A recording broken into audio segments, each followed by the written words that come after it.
Alrighty, good morning everyone, and welcome to our Cybersecurity Awareness webinar titled Do Your Part, Be Cyber Smart. My name is Mark Gonzalez. I am the Information Security Officer at Site2. Site2 is a data management company that specializes in cybersecurity services. We are a NEPIRC qualified service provider, and as such, we've had the privilege of working with some of you that are attending today's webinar. I want to thank Eric and the entire NEPIRC team for my invitation today to speak with you about this important topic.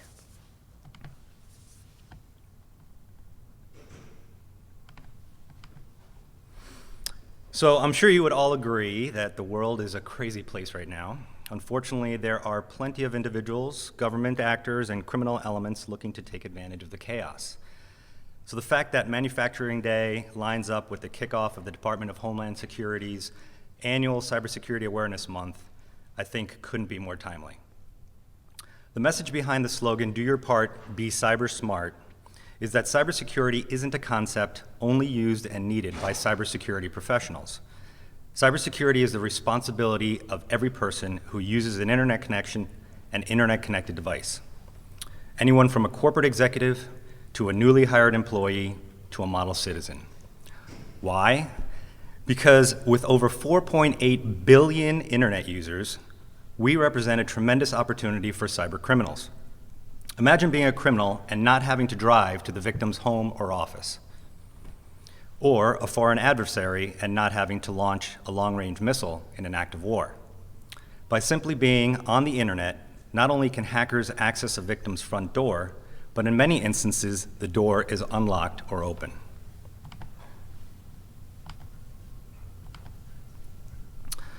Awareness is the key first step in preparation and prevention. This slide illustrates the October schedule for Cybersecurity Awareness Month. In week 1, the Cybersecurity Awareness message is, if you connect it, protect it. People have become very comfortable adding devices to the internet without considering the consequences. In week 2, the topic is securing devices at home and at work. This is especially pertinent with the pandemic and work from home requirements. Week 3, the topic is securing internet-connected devices in healthcare. We'll talk briefly about this, but about very severe consequences when it comes to your personal health. And in week 4, the topic is the future of connected devices. I'll give a couple of examples about emerging and evolving technologies. In order to cover all 4 weeks worth of material, obviously I'm going to be speaking at a very high level. But if anyone is interested in engaging Site2 and NEPIRC in a more deeper dive, we'd be certainly happy to after today's webinar. So I have here some did you know statistics, and of the 4, I think the 4th is the biggest eye-opener, especially for someone in sales. I apologize for the small print, but hopefully all of you online can read it a little better. More than ever, people are choosing products and services that are based on a vendor's ability to deliver trust, security, and privacy.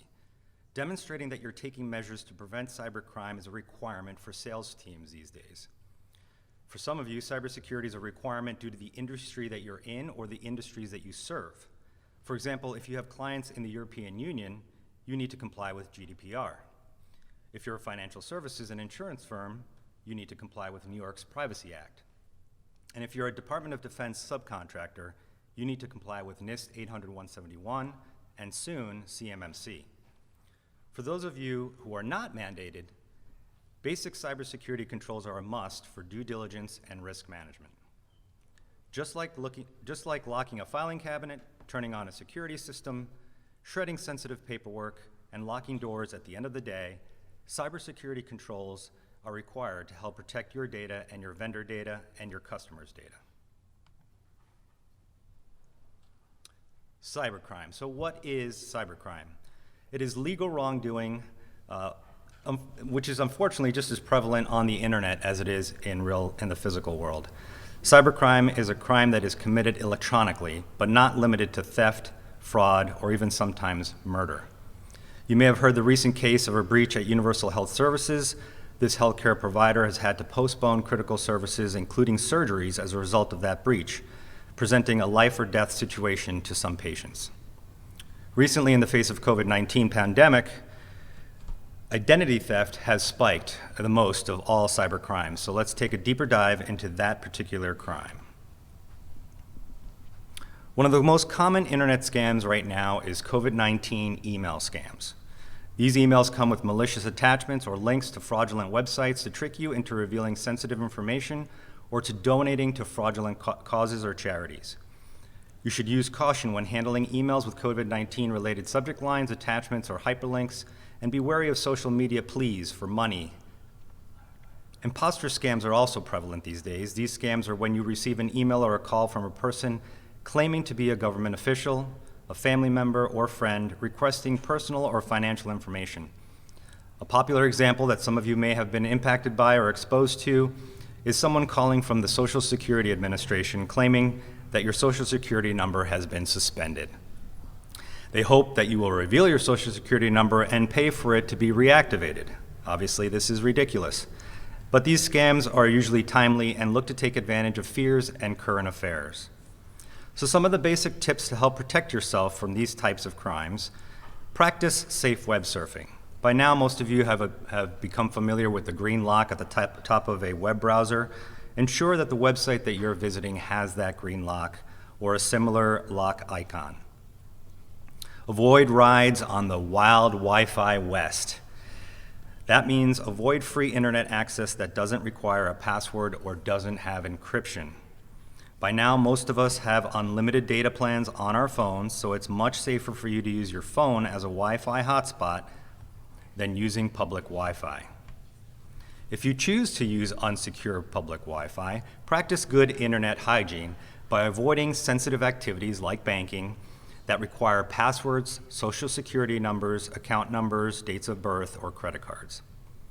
Don't be click happy. Typing website URLs directly into your browser's address bar instead of clicking on links in emails or cutting and pasting from emails, it's a much better strategy. Or do an internet search for the topic in the email. Your search results would likely find the legitimate website rather than the link that contains malware in it. Make sure you patch and update your operating system and applications regularly. Automate those if you can. But browsers, PDF readers, and BIOS on your computer are often overlooked. Make sure your IT department is aware and does comprehensive patch management.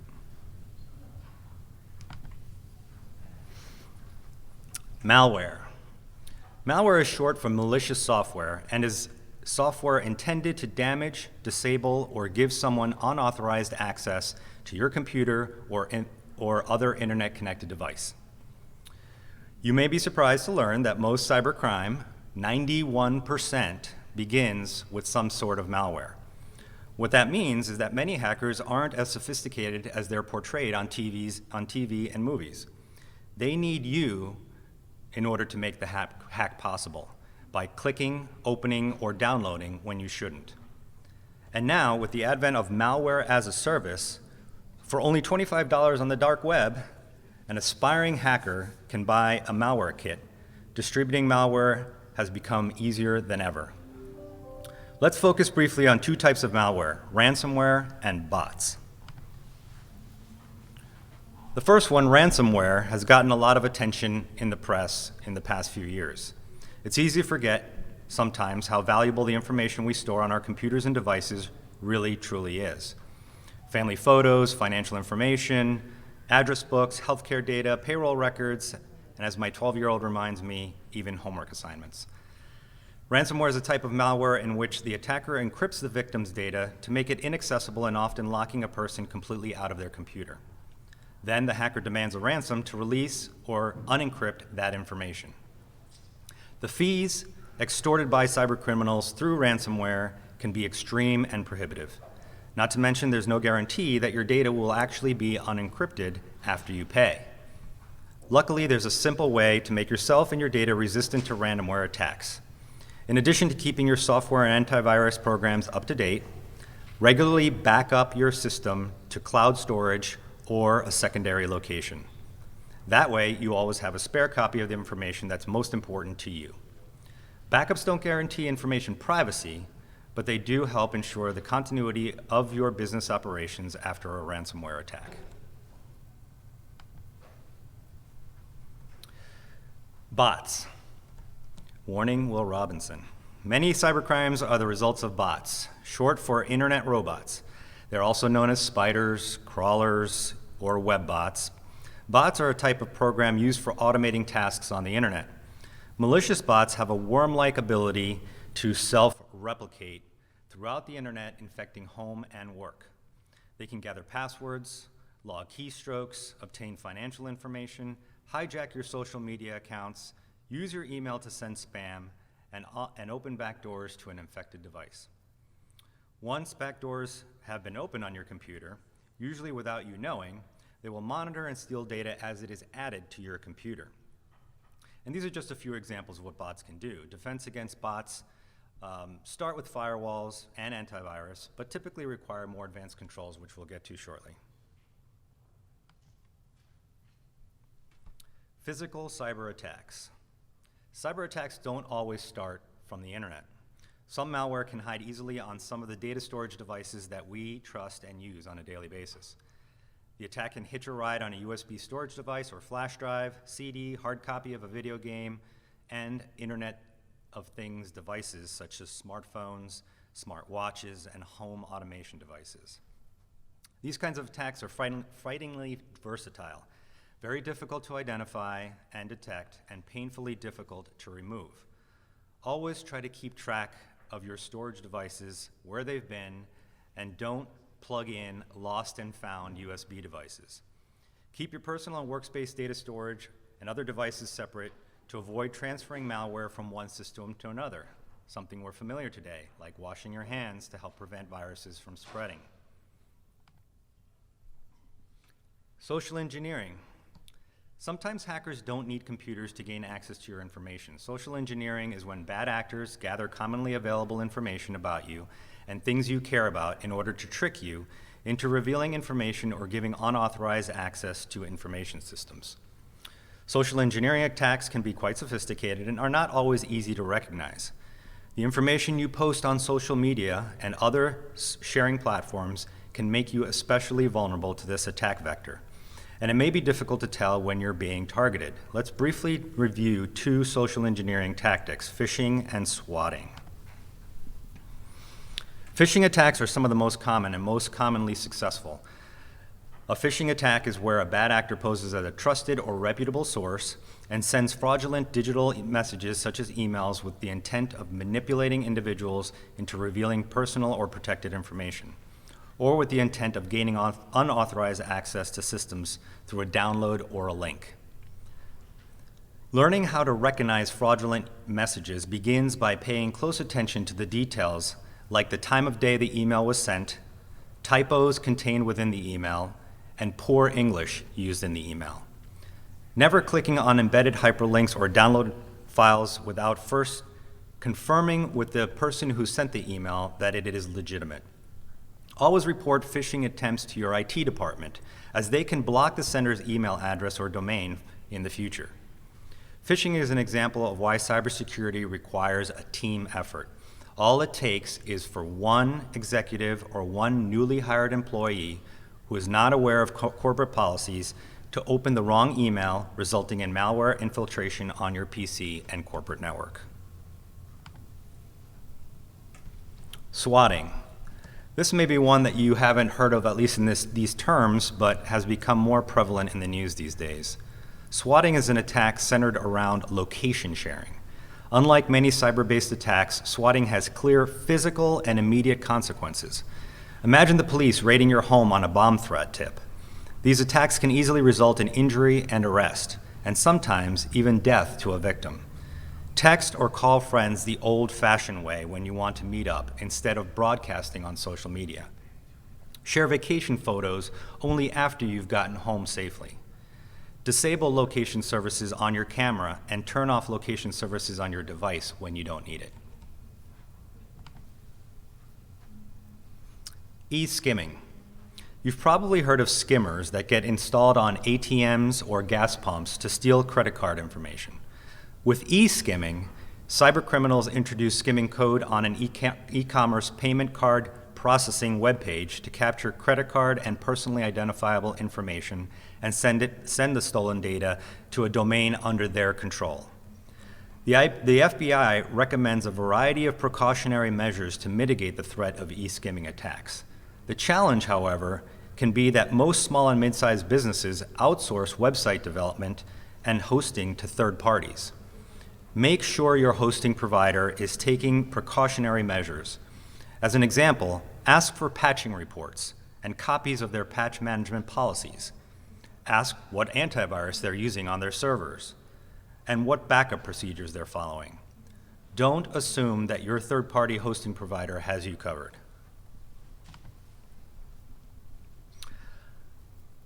By now, I'm sure you appreciate that any device that stores information or is connected to the internet can be a way for cybercriminals to gain access to your information systems, or in some cases, use your devices to attack others. And with the advent of the Internet of Everything, you may have more of these kinds of devices around than you think. Think about how much information is being gathered about you and your lifestyle and take the necessary precautions. The number of ways a bad actor can exploit you and your information is nearly limitless. In the same way that you cannot entirely prevent a determined criminal from stealing something from you in the physical world, you likely also can't entirely be impervious to malware and other attacks online. The good news is that hackers and other cyber criminals will usually be most interested in the most vulnerable targets. So by making yourself and your devices as resistant as possible to cyber attacks, you can make yourself not worth the effort. After covering all of these threats, the good news is that 80% of cybercrime can be prevented by good cyber hygiene, basically making sure you aren't the easy target or the low-hanging fruit. I've mentioned backup and patch management already as good starting points. Multi-factor authentication is another important and becoming foundational security method for business and personal. Although passwords were created to secure computers, they often are the root cause for weakened systems. People create passwords that are too weak, or they share their passwords, they write them down, and avoid changing them after a breach. Multi-factor authentication is a way of reducing the risk of passwords, potentially even replacing the use of passwords. The three bubbles on the right-hand side and the flow on the left help to explain how multi-factor authentication works. Something you know is typically a PIN or a phrase. Something you have is a verification method, like an email, token, or phone call. And something you are is a biometric control, like a fingerprint or facial recognition. These three things combined vastly improve security over the traditional user and password combination. Although multi-factor authentication should be required for all users, requiring it at least for administrators and for work-from-home users is essential. Speaking of work-from-home users, more and more of our home devices, including thermostats, door locks, coffee machines, and smoke alarms, are all now connected to the internet. These advances in technology are innovative and intriguing. However, they also pose a new set of security risks. Start by securing your home Wi-Fi network. All of your home's internet-connected devices connect first to your home's Wi-Fi router.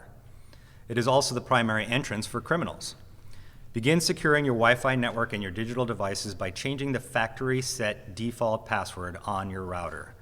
No kidding, that password is usually on the bottom of the router. Add a firewall to your home network to help improve Wi-Fi security. Try not to share your Wi-Fi password with the entire neighborhood, although that's difficult with children. And use a guest login for friends and neighbors. If you connect it, protect it. Whether it's your computer, your smartphone, your game device, or other network devices, the best defense is to update to the latest security software, latest browsers, latest operating system. If you have the option to enable automatic updates, that's great, but there's always additional security measures that need to be taken with devices like USBs, where they can introduce viruses like malware onto your system. Keep tabs on your apps. Most connected appliances in your home are controlled by an app on your phone. Your mobile device could be filled with suspicious apps running in the background or using default permissions you never realized you approved. Check your app permissions and use the rule of least privilege to delete what you don't need on your phone. Just say no to privilege requests that don't make sense. Only download apps from trusted vendors and sources, not just your arbitrary website. Avoid click and tell. Limit what information you post on social media, as I've mentioned. Again, disable location services on applications like Snapchat that tell everyone where you are or where you aren't. Likewise, there are things that you need to take as preventative measures in the office. Office 365 has become a very popular tool set. As usual, Microsoft products are configured out of the box for convenience and convenience and performance, but not security. To help ensure that the data you're creating using these tools is secure, I have a few tips that you may not be aware of. Now, fair warning, this is probably the most technical slide in the deck, but I am reaching the home stretch here, so bear with me. Multi-factor authentication for Microsoft Office 365 is not enabled by default. And as a global administrator in the Microsoft Office 365, you're logging in at a website that is freely available to the whole world. So Office 365 provides you the ability to enable multi-factor authentication so that you can secure people's emails, their SharePoint accounts, their Skype accounts, Teams, which we're using today, and OneDrive from becoming the next victim. Enable mailbox auditing. So sometimes people say that they've lost emails, that they were deleted accidentally, they don't know what happened to them. Mailbox auditing and logging helps to protect against that. Office 365 has mailbox auditing logs that allow you to track the actions of mailbox owners as well as the administrators who administer them. Microsoft did not enable auditing by default on mailboxes that were created prior to January 2019. So customers who started using the service before then, it is not enabled by default, so encourage your IT department to enable it. Password sync is not enabled out of default, but it is a convenient method for you to synchronize your passwords that are on your computer and your Office network with the cloud. But careful planning before you start using a service like Office 365 is important in order to make sure that if you have a compromised password on your local computer, it doesn't pass to the cloud. Disable threats by upgrading. This has become a common theme in some of my slides here, but I can't help but reiterate it because it is, bottom line, the easiest way for a hacker to get in. It is the low-hanging fruit. Old-fashioned Outlook and browsers that are on the internet that support technologies like POP3, IMAP, and Simple Mail Transfer Protocol, SMTP, open up vulnerabilities to your email accounts. So upgrade your Outlook to the latest version as soon as you can. So a little bit about the future. It can be a little scary. Obviously, it can be difficult to predict the future and how cyber criminals will adjust to tactics. But one thing is for sure, now more than ever, people are spending increased amounts of time on the internet. The combination of Internet of Things devices and 5G wireless are going to bring tremendous change and increased risk. Examples of internet devices include devices that park your car or direct you to an open parking spot, mechanisms that control energy use in your home, biometric devices that track eating, sleeping, and exercise habits. These new internet-connected devices provide a level of convenience in our lives, but they require that we share more information than ever. Securing the so many of these edge devices can be very difficult due to their mobility and sometimes remote locations. The fifth generation of wireless technology represents a complete transformation of telecommunications networks, including a wealth of benefits that will pave the way for new capabilities and support connectivity for applications like smart cities, autonomous vehicles, and telemedicine. It will transform the digital landscape and serve as a catalyst for innovation, new markets, and economic growth around the world. As tens of millions of new devices will be connected to the internet through 5G, these connections will empower a vast array of new and enhanced critical services. While the deployment of 5G represents opportunities to create better user experiences, there are several risks that should be considered. For starters, there aren't any well-developed security standards for 5G mobile networks. Also, there are supply chain security challenges with platform components bought from overseas that harbor inherent security flaws. This can be seen in the backdoor vulnerabilities allegedly built into mobile networks with equipment from Chinese equipment giant Huawei. The backdoors would allow malicious actors to acquire a target's location, eavesdrop on calls, and enable the potential for ransomware injection into the 5G network. Lastly, with so many IoT devices distributed in public places, the ability to take control of video surveillance systems and medical devices are all possible. UAS, or Unmanned Aircraft Systems. Some of you who've been watching Major League Baseball recently have seen games interrupted because of drones flying over ballparks. UAS devices have become popular, both for recreational consumers as well as threat actors. Threats may incur weaponized or smuggling payloads.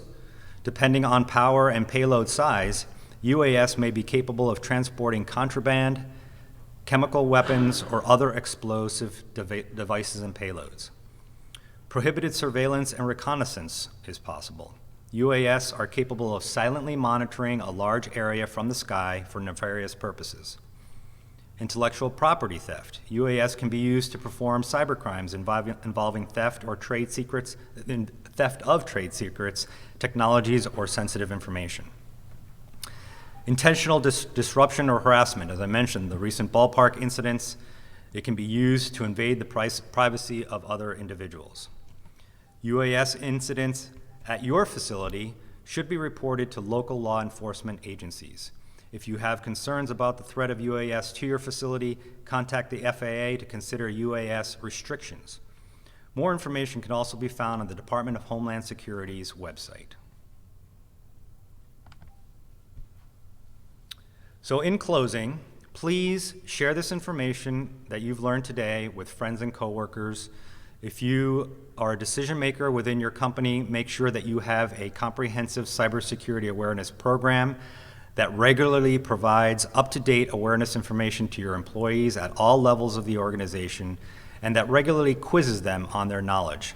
As I said earlier, it only takes one person, one time to create a costly breach.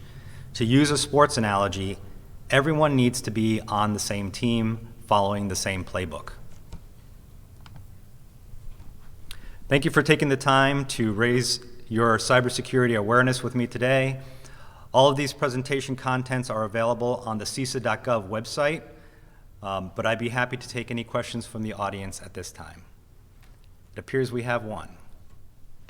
When do you think 5G will be a reality? The question is, when do I think 5G will be a reality? So 5G is already a reality in some major metropolitan areas and in some sporting facilities to help ensure that people who use Wi-Fi in those facilities are able to do so without service interruption or poor performance. It's not broadly available just yet. Many of the cell phones that we all use, if you don't have the latest versions, they don't support 5G just yet. So it's coming. It'll definitely be here in 2021, much more broadly than it is today. You have some of the internet providers already advertising that they have the best 5G network that's available. So the trick, obviously, is they're trying to roll it out very carefully and securely to avoid major incident. Another question. With more people working at home, how do companies ensure that their information and data is safe when traveling over home-based Wi-Fi? Excellent question. So we talked a little bit about that by securing your Wi-Fi network. In principle, one of my basic recommendations is that you issue work computers to all people who are working from home. Obviously, with the COVID-19 pandemic and people rushing home to work under unexpected circumstances, people had to make do and use home computers or whatever they had available, quite frankly. But moving forward, as companies try to put together a strategy for work from home options and work-life balancing, start by having a work-issued computer. The other thing is, I guess I should elaborate on that. The reason for that is because then the work-issued computer is patched and updated by the IT department within your company, and it makes sure that you have the latest versions of all applications that are running on there, as well as cybersecurity controls, antivirus benchmarks on your computers. The other thing is potentially subscribing to an online hosting service where you're actually using a virtual desktop that is hosted in a secure data center.